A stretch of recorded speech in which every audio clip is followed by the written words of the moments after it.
Hello, everyone. Welcome in. It is February 26th. It's Wednesday.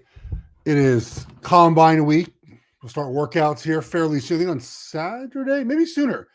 So we'll talk about what the Combine actually means. If you're a fan of football, fan of a Combine, fan of your team drafting these players, talk about what you're going to see. NFLPA released their report card for 2024, where players are able to give their opinions, their grades essentially, on everything from family to strength coach to weight room, talk about what the results mean. Does it matter for your favorite team or does it not? And we'll start with Travis Kelce, who it appears the Chiefs Hall of Fame tight end's coming back to play one more season. We covered this right after the Super Bowl that I thought he might retire, and very clearly was leaning in that direction. I was wrong. Seems like he's going to come back. Brett Veach, the Chiefs general manager, said we're planning on him coming back. And I talked about sort of the money part of this as well, and that might play a factor. And that plays a factor often in a lot of these decisions where Kelce has not made a lot of money relative to the success he's had on the field as a tight end, right? I mean, he is one of the best, if not the best, pass catching tight end of all time. He gets paid like a tight end, not a wide receiver. So one more year of nearly $20 million could be enticing for him, who is not a guy who's been paid like Josh Jefferson or Jamar Chase will be paid. He's just not a wide receiver. So he's underpaid for what he has had in his career. He's got plenty of money otherwise, but I can certainly see him saying, look, man, I'm due to make a lot of money this year. I got 1 year left in my deal. We lost the Super Bowl. Let's run it back.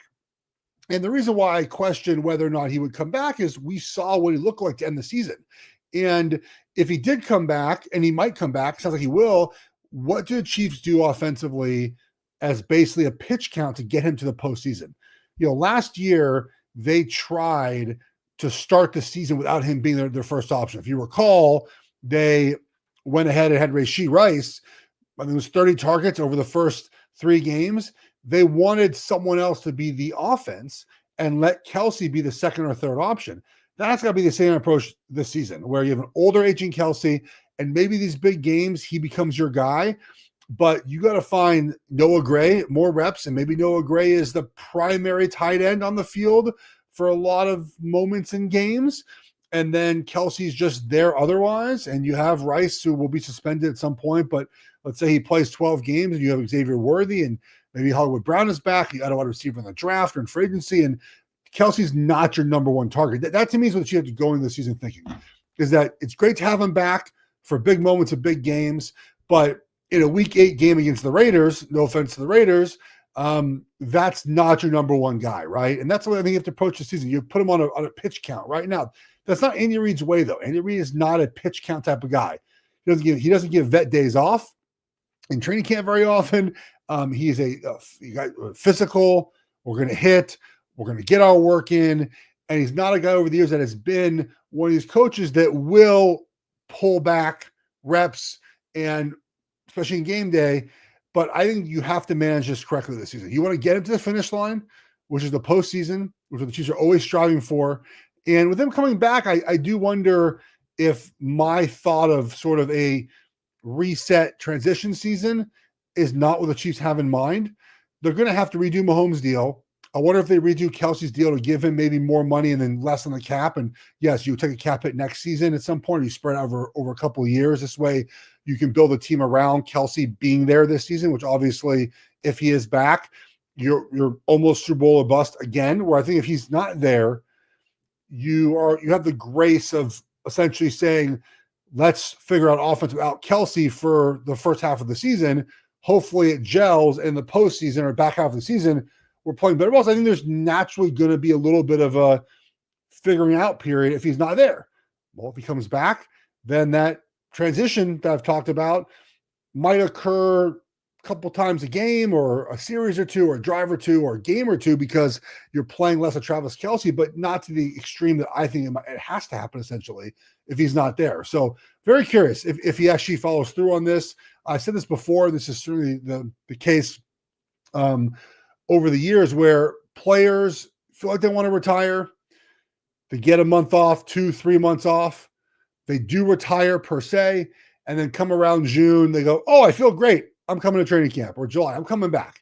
So that certainly can happen here where Kelce thought he wasn't going to play this season. Super Bowl happens, could motivate him to play one more year, but it's 2-3 weeks later.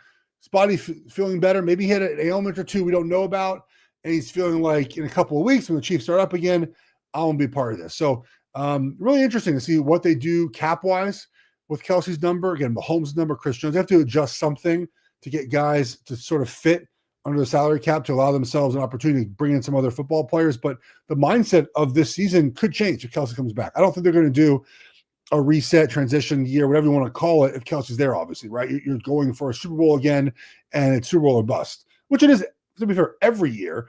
But the specific part about, like, we win a championship or nothing, I think if Kelce's not there, you might say, okay, let's get the offense set for 2026, right? Let's get Rashee Rice back up to speed after being out and suspended, I would imagine. Xavier Worthy heading into year 3. Maybe we draft a young guy. We got him heading into year 2. Noah Gray now had a whole year with Mahomes, year 2 of Noah Gray. Like, there's a possibility that not that Andy Reid would say that, but would say that, but that's how they would treat 2025 without Travis Kelce. So curious to see what ends up happening here. The NFL insiders feel very good about Kelce coming back. That's what they've reported, and I believe them. I think that's what the Chiefs believe. That's what they're hearing. And obviously, there's no need to retire now.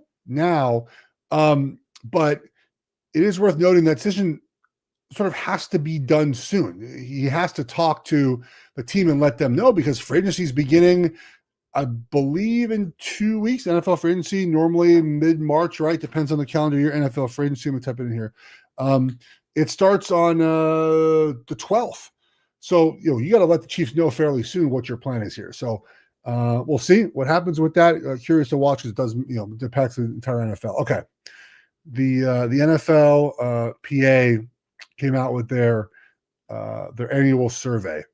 So they surveyed the players, and they said less players this season participate in the survey, but these are the 9, if I can count correctly, 10 different categories you can vote for: family treatment, food, nutritionist, locker room, training staff, weight room, strength coach, travel, head coach, owner. Now, where does this matter? We'll talk about it. Okay. Miami was 1, Minnesota 2, Atlanta 3, Vegas 4, Chargers went from like 30, they're number 5, Houston, Green Bay, San Francisco, Detroit, Dallas. Not a lot of Super Bowls in that group, right? A lot of happy players, not a lot of Super Bowls. So the bottom, by the way, Arizona, New England, Cleveland, the Jets, Pittsburgh, and surprisingly, as Pittsburgh, it's funny, as an owner, we revere the Rooney's. They got a D. And again, there's many different reasons for the owner getting a grade and not getting grade. So let's talk this through now. So family, I'll kind of talk about which each of these are what players are voting on and whether or not it matters. So family treatment is interesting. It's pretty simple. There's 2 things that the players want. One is they want their families to have access sort of pregame to the field and just sort of be given, the opportunity to be in the field to see them before the games and whatnot. And the other thing is child daycare. And a lot of teams offer that now. And the daycare is only on game day. You bring your kid. My wife did this in New York. You bring your kid. You drop them off with the same woman every week. My wife said it was an older lady that just took Alex every week. Alex was a newborn. He was born in July. We played September. And then she got to enjoy the 3 hours of the game without a kid. Got to have a drink or two. And then I scooped him up as we left, and we just went home. It was great. 3-hour break. And most teams offer that. Some teams don't. So why are the grades a little bit lower for family treatment for those teams that don't offer that? Food and nutritionist, I think, sort of go hand in hand. If you look at the grades here, the Bengals have an F grade for food and a C grade for nutritionist. They're pretty well aligned. This is obviously, is the food good? Is it fresh? Does nutritionists have options for players? Are they going to go above and beyond to accommodate some needs? Nothing crazy, obviously, but that's pretty self-explanatory. Locker room, training staff, locker room, training room, weight room are all, and really owner, are facilities related, right? Are the facilities good? Now, Kansas City gets terrible facility grades because their locker room, their fieldhouse locker room is not great. The weight room is not been updated. But it's why, look, locker room, D-, training room, C-, weight room, C+, owner, C-. They typically go hand in hand. That's what happens a lot of times because, you equate money, right, with making sure your training room is nice, your weight room is nice, your strength coach, your travel, all those things, you equate that with the same. So like for the adult Miami, A, like that's all owner, right? Look at like a C owner. Like here's a C+ owner for the Colts. Ursay, they can get B's, B, D+ for travel. Like that plays a role in it, right? Do you travel? Do the players have to fly first class? Do you go to nice hotels? Not like Ritz-Carlton hotels, but do you just? There was a story about Kansas City just it's actually interesting. So I'm going to read this right now. The Chiefs. So this is about their game day. So we go to hotels typically not before games. You you're quarantined from your family, you hang out together. Foe doesn't get to go. Super bummed about that, obviously. But here's what the Chiefs players said, which is kind of wild. Players say their home game hotel is below standard. They report that it is outdated, the beds are uncomfortable, and many players even keep their shoes on in their rooms because the floors, especially in the bathroom, are dirty and sticky. Leftover trash from previous occupants is also a common issue. It's no surprise that Chiefs home games Chiefs home hotel scored the lowest across the NFL.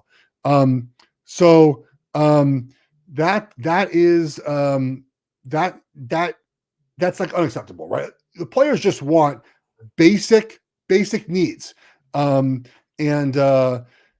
That's what, again, we're not asking for a lot, just want basic stuff. And I think that players shouldn't have those things. So then there's travel, head coach, owner. Head coach, owner typically, head coach gets a lot of high grades. Owners get medium. Again, owners goes back to the trainer. So what do you take away from this stuff? I know that there is an argument to be made that the amenities, the food, nutritionist, the family treatment, like all this stuff makes an impact on whether or not a player signs their free agency. And the truth is, it means nothing. None of this means anything. It means 0%. Players go places for money, maybe location, and winning. And the Chiefs are 26th in this. Philly is 22. Buffalo, 23. These are teams that, Pittsburgh, 28. Teams that have routinely, historically won are grading at the bottom of this. And yet, look, is it great that your food tastes delicious? Of course. And I think that owners should absolutely spend a few extra dollars to make sure that nutrition is on point. The food tastes good. The Bengals had terrible food, it said. That you just go to a nicer hotel than one you have to wear your shoes in the bathroom because it's so dirty. Like those are simple things that owners can spend a little more money on. Just make the players happy. In the end, does it help you win and lose? Happy players, do they play better? I don't know. I don't think so. I know that if things are bad, if players don't like coming to the facility, if players think the facility is trash and the food is trash, they might spend less time together because things aren't going well. Plus, you don't like being there. I think you want to have an environment that players want to be at, right? You want an environment where players want to be together in the facility, but it's not a make or break for wins and losses. It's just not. So it's fun to read this, and certainly if you're a fan of the Arizona who's 32 or Dolphins that are 1, it's great to brag or to be sad about. But like, Arizona is going to be good if Jonathan Gannon and Kyler Murray are good together. They're not going to be good because they got their locker room to look nicer, right? It's the F for Cleveland, the F for Arizona, the F for Kansas City in locker room. I guess D-, which is funny that D-, not an F. You build some new facilities and those go from D's to A's, right? Like it's not that big of a difference. So to me, again, it's always the winning and losing that matter the most, the money you pay the players, and these other things are just good to have. They're nice to have. The daycare thing is awesome. It's awesome. All right, moving along. So the combines this week. I don't know when the players work out. I'm kind of curious. I think they work out pretty soon. I know the offensive line is later this week. And here, let's pull up right here. So, actually tomorrow. Okay, so defensive lineman, linebackers tomorrow. Defensive backs and tight ends Friday. Quarterback, wide receiver, running back Saturday. Offensive lineman Sunday. So a lot of players opting out, by the way, of workouts, which for the players that played in playoff games makes a ton of sense because you just finished your season and to prepare for the combine and get ready to run and not hurt yourself because you got to be able to withstand, things you don't normally do. You don't run a 40-yard dash very often in college. You don't run a short shuttle. You don't run a 3-cone. You want to make sure your body is able to do these things the fastest way possible, the quickest way without injury.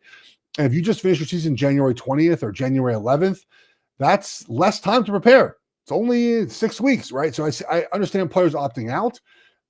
Talked yesterday about Shadur Sanders. I don't care he's not throwing. I don't care Cam Moore's not throwing. Would I like to see him? Sure. It's not a make or break. So the combine is really for 3 things. Number one is medical. It's what it's for.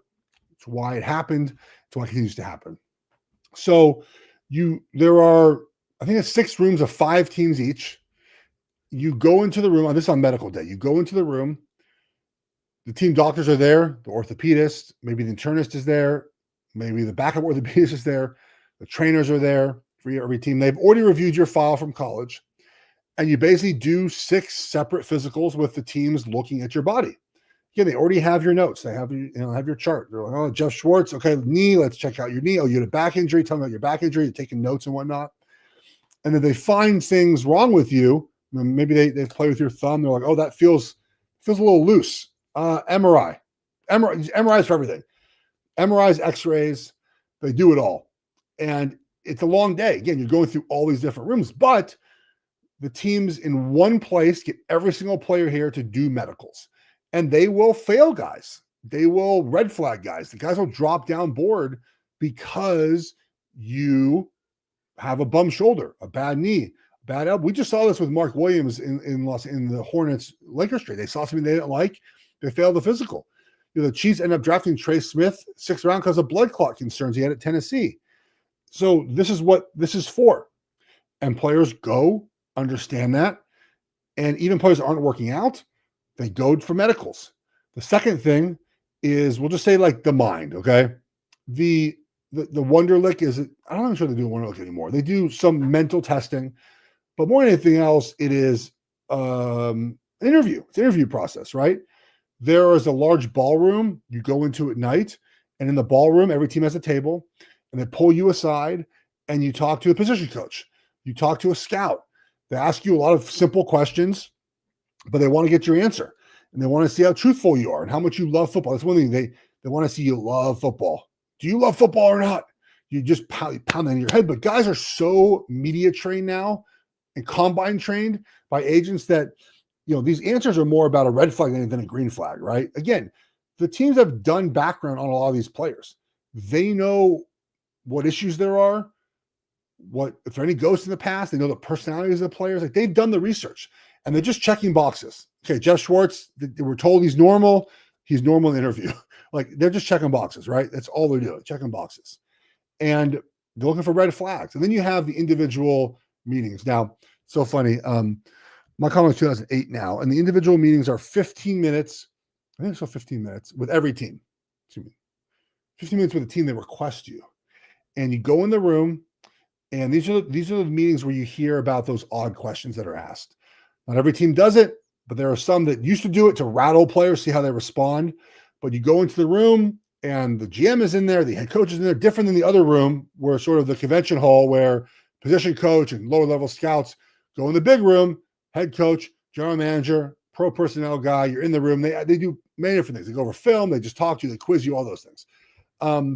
And I learned this later because I had one of those interviews with the Seattle Seahawks. My brother had like 12. That's how you know whether or not you're a guy that's be considered as a high-level draft pick. I learned it later when my brother had 12 and I had one, that teams were not very keen. The top teams, I think I saw Ashton Genty has like 10 interviews, right? Like, the top teams are the ones that are going to top players will be requested by the teams, and you only get a certain number of interviews too. So I think you get like players do no more than 15, something like that. You're not interviewing with 32 teams in that setting. Now, teams can fly you back out later for top 30 visits. They miss you there. So plenty of opportunity. But again, it's more about just box checking, right? Just box checking. Now, the physical part of the combine, right? So 40, short shuttle, the long shuttle for the skill guys, 3-cone, broad jump, vertical, then the physical, throwing, running, kicking, blocking, catching, all those things. It is 1000% a cross check on the film. That's it. Let me explain. Jeff Schwartz, my college film, I look slow and lumbering. So when I run a 5.4, it checks the box of slow and lumbering. What we saw in film is what Jeff Schwartz ran at the combine. Now, if I ran a 4.9 at the combine and my film didn't show 4.9, or I ran a great short shuttle at the combine, I didn't show the short area quickness on the field, the question becomes, why does he not play as fast as he tested on combine day? There's many reasons for that, right? One is that you're just testing for 6 weeks for combine day. Maybe in a 6-week period where you're just testing, which would be practicing, I should say, for all that, and then you get ability to test for it.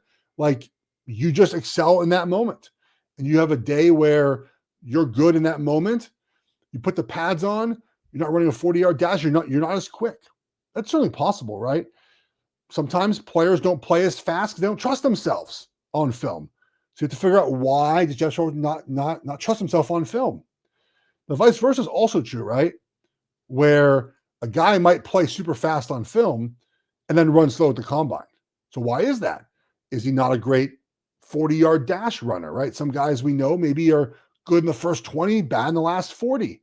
Or maybe it would be vice versa, maybe that situation. But you got to figure out why that is. Why are they faster on film than they ran at the combine? Now, as more data has been implemented into sort of the system, right, we know that there are certain times that guys run that even if the film shows they're not as good, that benchmark time does give us an idea of how good they're going to be, especially in offensive line. The short shuttle, the 20-yard shuttle, it's 5, 10, 5. Under a 4.4, those players have long NFL careers without injury. Because we know that if you have short area quickness, most often, there's never, always and never are not words I'm going to use, but short area quickness, that if you show that on the film, that means you're a high-level athlete, right? And those type of players tend to get hurt less. You get their legs out of the way when piles don't fall. That's how I got hurt. Pile fell on me, couldn't get out of the way. They're more flexible, right? Their body moves a different way. They can handle stress a different way than other players can, like myself. So there are benchmarks that teams will look for, because you have years and years of data where you know if a wide receiver runs above this time, they're not going to be good in the NFL unless they're a special player. Does the film show they're a special player? So again, it's sort of the same thing about I mentioned with the mental. It's just sort of checking boxes, right? Okay, slow, fast, slow, question mark. Okay. And if there's like 100 bullet points to why someone's drafted, your combine performance is like 2 of the 100 bullet points, right? It's like 2 little things on the entire map of a player, but it does make you go back and check the film or say, I got the right read of this player on the film. That's it. Now, players have pro days in a couple of weeks. They're going to run faster most often at pro days than they do the combines. Again, teams have to weight that. How do I weight a combine performance versus a pro day performance that typically is better? The combine guys, you test at the end of the combine. So you're there for 3 days before you're testing. So you have early morning wake-ups for medical, early morning wake-ups for mental stuff. You got weigh-ins, like you have all these things. By the time you get to the end of the week, you cannot wait to leave. So it's a less than ideal performance situation. You have long waits. You run your 40, you got to wait for 30 other guys to go. And then you might take a 15-minute break before you get to the next drill. A lot of waiting. Your pro day tends to not to be a problem, right? You're just you at your school, you're bouncing through, you're more of rhythm, you're sleeping at your house. So those tend to be better performances than your combine. So that's what to look for. So again, if you got a favorite player, favorite team, guy runs fast on Saturdays, should run fast on Sunday. Guy slow, should run slow. So that's what it's for, guys. I'll be there tomorrow through Saturday morning. So Hope you guys enjoy the combine. Hopefully a little bit out of this guy's arguing with me on my mentions about rich athletes shouldn't be spoiled at daycare. So funny, man. Oh, so funny. All right, guys. Have a good weekend. We'll talk to you next week. Take care, everyone. Bye.